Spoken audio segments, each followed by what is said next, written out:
We're going to tell all the true stories about Dr. Schutte, from the time he was first met by anybody in Missoula to the time he is walking out the door almost. I put this postcard up on the bulletin board looking for a sports guy, and I get this phone call from this guy, and this guy from New Jersey calls me. And I think, well, why is this guy from New Jersey want to go to Montana? Well, he's not from New Jersey, he's from New Orleans, but he has this accent they call the Yat down in New Orleans. Where you at? We were driven by the vision of Dr. Schutte. The ultimate goal was for the care of the patient, and I think many of you know that. And I learned way more from him than I ever learned in a classroom. And the bottom line was about love. I mean, we worked, you guys know Mike, he'll show up at 6 in the morning, we'd see patients till 7 at night. We'd come in on weekends, which would violate HIPAA now, I think, wouldn't it? Your concern, compassion, knowledge, experience, genius, all of your finest qualities, came through that morning, and I knew that I would never see another orthopedic surgeon for the rest of my life. Today, as I write this letter, I am less than 50 days from starting medical school at Oregon Health Sciences University in Portland. I remember 5 years ago meeting with you on a Sunday in Missoula for coffee and discussing my passion for medicine. You were brutally honest and incredibly supportive, and here I am, about to begin my journey. You saved my knee, but more importantly, you saved my life. I was working out on those darn stationary bicycles, and I saw him drive up to the parking lot, get out of the car, and walk to the building. And a few minutes later, then he came into the training room to put us through our paces. And I said, "Dr. Mike, you have terrible posture."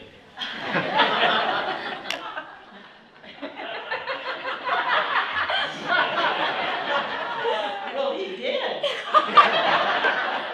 And I said, "For an orthopedic surgeon, you should be standing straighter." And he agreed. But you know, looking back on that, it's no wonder.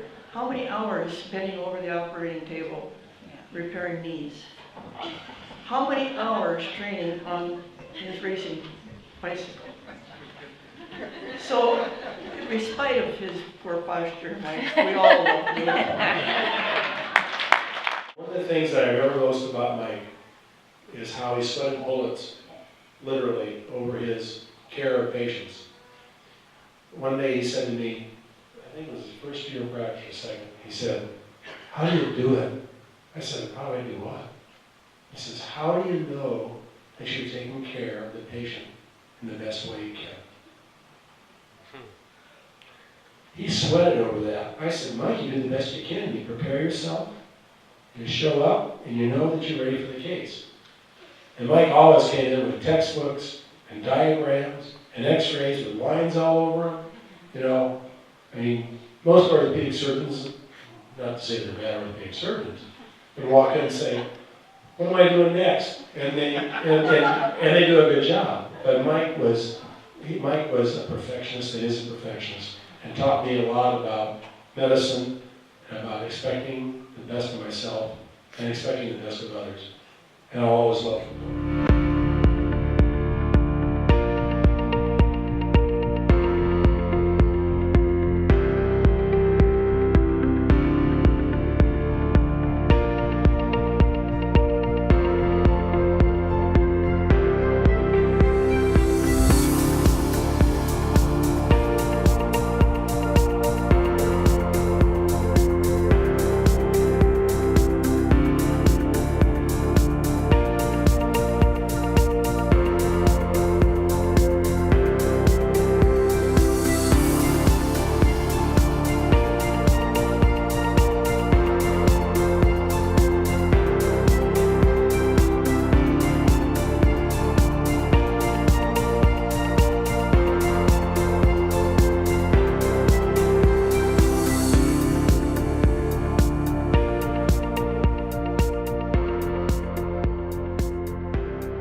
every spare minute that he's had, he's always been home with us. And I remember running around the house with these. He used to take the cards out of magazines and make these little paper airplanes with me, and I'd go running down the stairs chasing these little paper airplanes. And some of my favorite memories when I was a little kid. But as I got older and he got a little bit busier, when I was a little kid, he would take me on rounds every now and then because we'd be going out, we'd be hanging out and doing something, and he'd get called in. And I remember around that time period having these thoughts sometimes of, I really wish my dad was home right now. And I remember going on rounds with him this one time, and I remember really vividly walking into this room, and this guy had staples in his leg, all the way from the top of the hip down to the ankle. I mean, just huge, graphic staples all the way down. And I remember thinking that was just the coolest freaking thing in the world.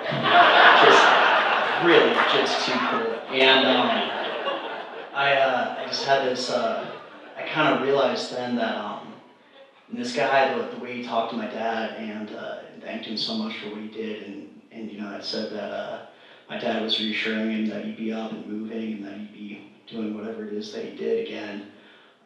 In no time, I realized that I was fine at home, and that there were people out there that needed my dad and needed his help. And he's just always had this ability to know where he's needed most, and it's really a special thing. I also wanted to mention that one of the things my dad has instilled in me is the lesson of sacrifice. And he's told me all the incredible things that he did to ensure that he would get the best education that he possibly could, and all the horrific jobs that he had to save up and accomplish the things that he wanted to in life. And whenever I get frustrated sometimes thinking about sacrifices that I have to make to do the things that I want to in life, I think about how small and insignificant they are compared to the sacrifices that he's made for me, and to give me the lifestyle that I lead and to help me achieve my dreams, and I absolutely can't thank him enough. I know Louisiana is going to be a long way from Seattle, but I'm really hoping he'll be able to make it up to come to some more shows with me. Anyway, thank you for your time.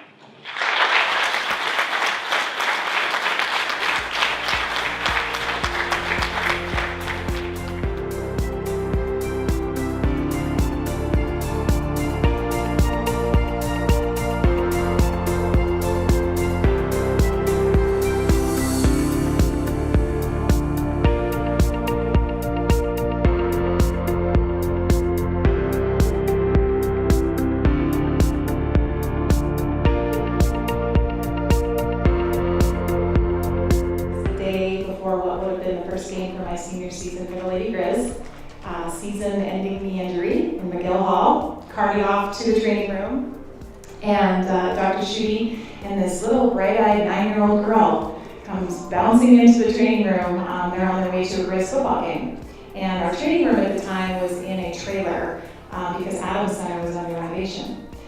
Morgan was sucking on a lollipop, and she looked at me and said, after Dr. Schutte performed the test where your knee slips and says you're done, your season's done this year. Morgan looks at me and says, is this all that's wrong with you? You have a pretty nice life. And I just will never forget that. That was when my relationship started with the Schutte family. What a perspective at age 9. And I went on to have many more years of friendship.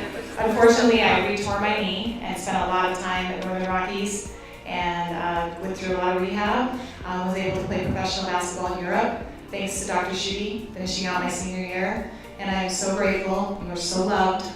And thank you for all that you have done for me and our community. There's just not a whole lot you can say, but we are in the presence of a great, generous, kind man. And you are, will never be forgotten, and I'll wear my jersey forever. Whenever we needed an orthopedic guy, Dr. Schutte was the guy to go to. One of our granddaughters who lives in Texas, whenever she'd have an injury, their mother, a former patient of Dr. Schutte's, her first response would be, "Should I call Dr. Schutte?" This speaks to the respect that the athletes have for you and for your profession. One of the greatest stories in our family is when Mom went down to the closet because we couldn't figure out what the noise was, and we thought there was a duck in the house. And it was Dad trying to learn how to play the alto saxophone, but he didn't want to wake the kids up, so he's in the closet. And then we started taking some trips as a family, and he picked up the harmonica because he could take it with us. So he would kind of pull it out and fiddle around, and I remember one day we were walking in this tunnel, and he pulled it out, and he was really good. I was like, all right, Dad. And we kind of started jamming, and he would do this ditty, and then I've always really loved to sing, so we would sing, and he's fairly modest about his musical talent, so my mom and I thought we would showcase them for you. So we wrote a little ditty, and Dad's gonna play the harmonica, and he looks excited, super excited right now. Don't get up, Dad.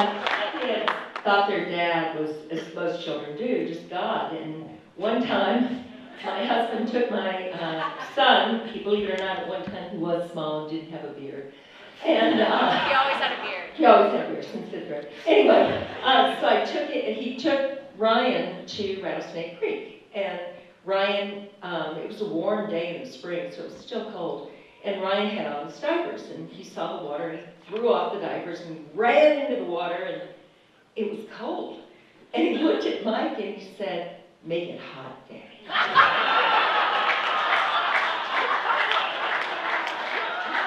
But he couldn't do that. And I want to share with you how Mike learned how to play the harmonica, because I played a very important role in this.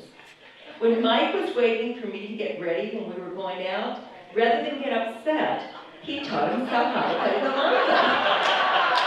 No wonder you got so good. And that's how I got so good. Wait a minute. So all you new husbands out there, you find something to do while your wife's getting ready. The other place where he really learned how to play the harmonica is Malfunction Junction. And many of you old Zillions remember this. And he would sit there and he'd say, "Well, I have nothing else to do. I guess I'll learn how to play the harmonica." And that's how that came to be. So we're going to do a little jingle that Morgan and I have made up. And when we would take trips, Mike would bring us the harmonica, and we would, he'd play these jingles, and we'd make up verses to go along with it. So, Mike, I brought them on. Yeah, do some little warm-up stuff.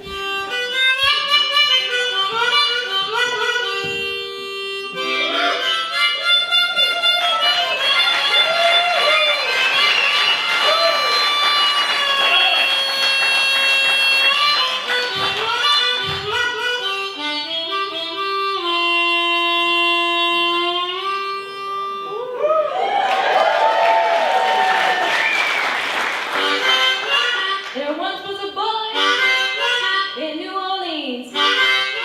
He had big dreams, but he didn't have the means. Oh, it's you now. You have to do the verse.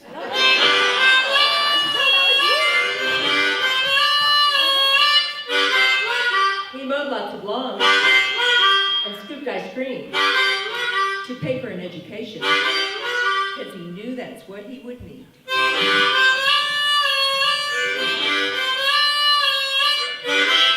He laid pipes in the swamp and built tennis courts too. And y'all know that wasn't very fun to do.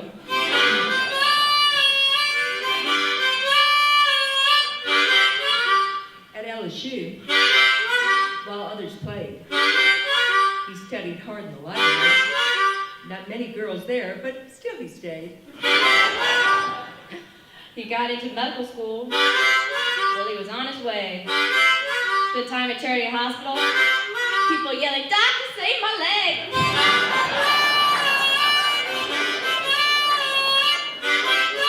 Somehow he found time to get down to the beach.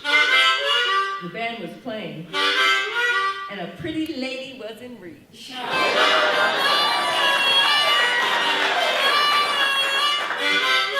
He asked her to dance, and she said, "Well, honey, can you?" The man had met his match, and after 30 years, he's still a catch.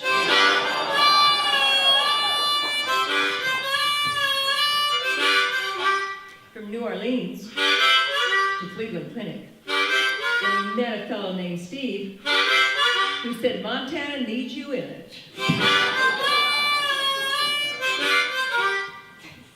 Mountains and snow, he was far from Bayou Land.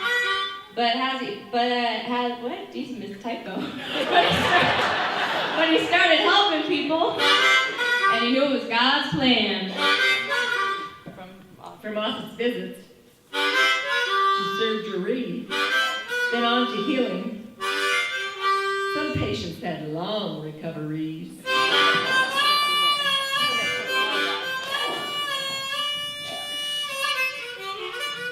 Oh, honey, we're not done.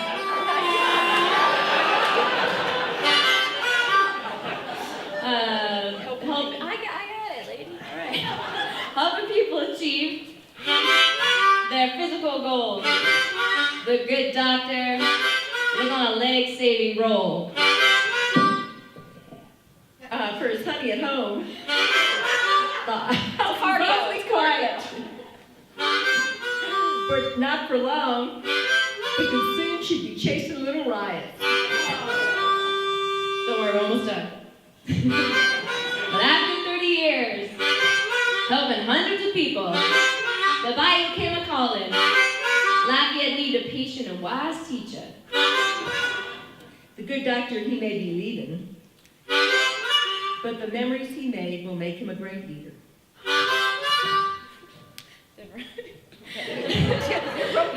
Sorry. Oh. Now when now when the snow falls and the fire y'all be a-poking, come on down south for a visit, because the Schutte doors will be always open. I'm sure that Mike's going to have a really positive impact in the residency program down at LSU. And I know that Southern Society is going to feel the impact of Mike and MJ down in Lafayette.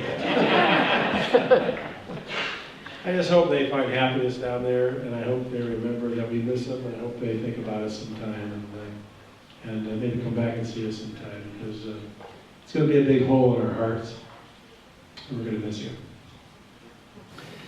It's really been a wonderful evening, and it's really hard to encapsulate all that is really here. But first of all, I want to thank the love of my life, my wife, MJ, and my two kids, Ryan and Morgan, who have put up with the ups and downs of being in the family of an orthopedic surgeon. And I'd like to thank all of you here, because a lot of you here, in my mind, you were my professional team. You were my players.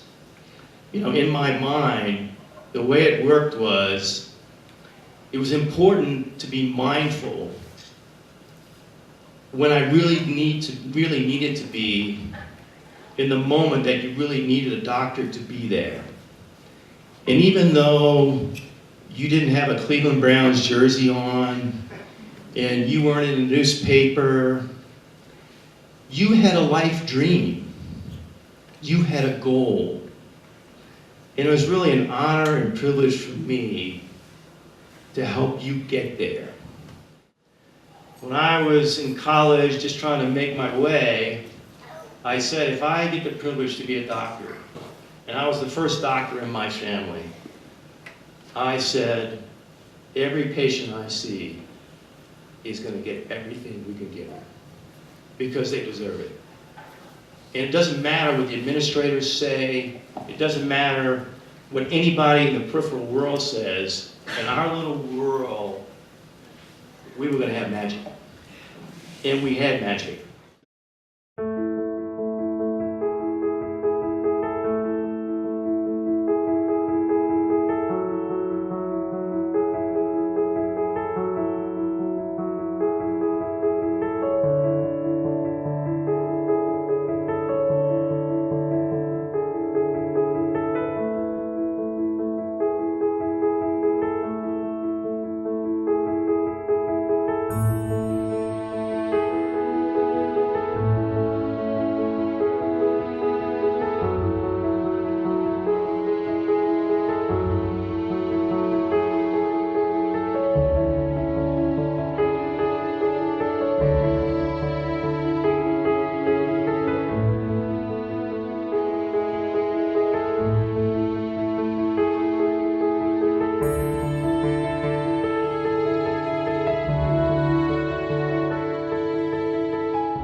18th, you're going to just create a huge hole here in Missoula. But we do wish you all the best. And MJ, love you. Dr. Schutte instilled in her the ability to fight through an injury and to be the athlete that she is. On your venture is the ultimate caboose, Dr. Schutte. And I know I raised a little stir, which isn't unusual. You stole it. I did. I couldn't you hide it. I couldn't find the caboose. I said, what happened? There's no caboose. I did. So It's been a source of great consternation. I know, it's not unusual, is it? But I caused a stir. Looked at me and we looked at the knee and he said, hey, this is, we're going to fix this up. This is going to be okay. And there was something about the way that he said that and the sincerity in his voice that I really believed it. I really believed that this wasn't going to be a big deal. And now after kind of hearing a little bit tonight, now I know what it was. It was the magic. I got a little bit of the magic from him in the surgery room.